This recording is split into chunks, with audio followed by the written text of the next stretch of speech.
Thank you all so much for being here today. I'm Mira Orrick. I am the Director of Strategic Partnerships with the Broadbent Institute. Today we're here to learn from an organizing giant who I'm thrilled to have join us, Dan Cantor, the founder and executive director, national director of the Working Families Party in New York. But if you want to make nonviolent change, there's really nothing as potent as a political party for doing that.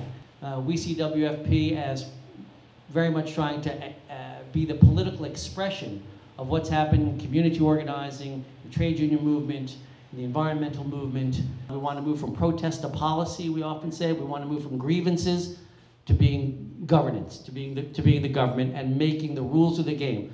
This is what you all as activists got to figure out. What is the sweet spot between policy that can actually make people's lives better right now, because that's important, as well as what are the rules changes and other things that you can put forward that say, wow, this could get better, and the next fight gets easier, and the next fight after that gets easier as well.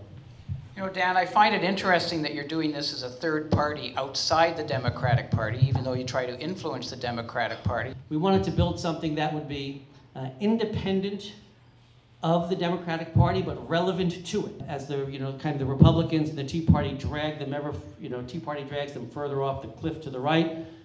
Our view is we need to drag the Democrats and their allies in our direction. It's actually hard to be a good elected official.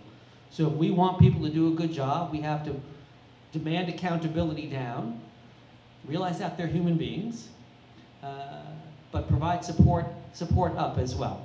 The right has been seriously focused on reversing the gains of the 20th century almost as quickly as they happened.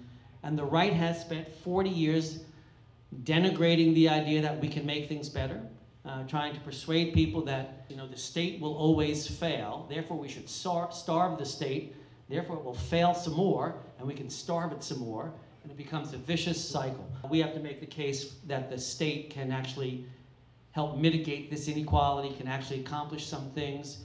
We want to rotate the axis from a left-right axis to a little bit of a top-bottom axis. And in doing that, we get people who are they know the system is rigged. It's rigged economically, it's rigged politically. We need to unrig it.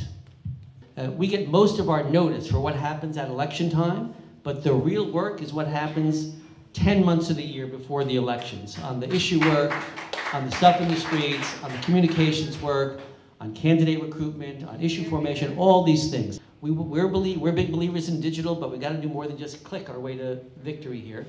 We're actually going to have to talk to our neighbors, because if you do that, then when you get to those final 60 days, that's when we start.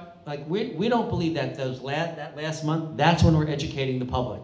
That's when we're crushing our enemies, right? If you can turn an election into a referendum on the issues you care about, you will win. If it's an election on the issues, a referendum on the issues that the right wants to debate, defeat is guaranteed. So you have to do the work to turn the public conversation onto the topics of jobs and housing and healthcare, and not do it in a tedious way, but it's like, that's how we win, time after time. And the last thing I'd like to ask you to do as you leave here today is get involved in the lead up to the federal election. If working on a specific issue is what makes you tick, please do that. If working for a progressive political cause is what makes you tick, please do that. We've got to make a difference this year in the lead up to the federal election. Thank you very much for coming. Thank you again to Dan. Have a great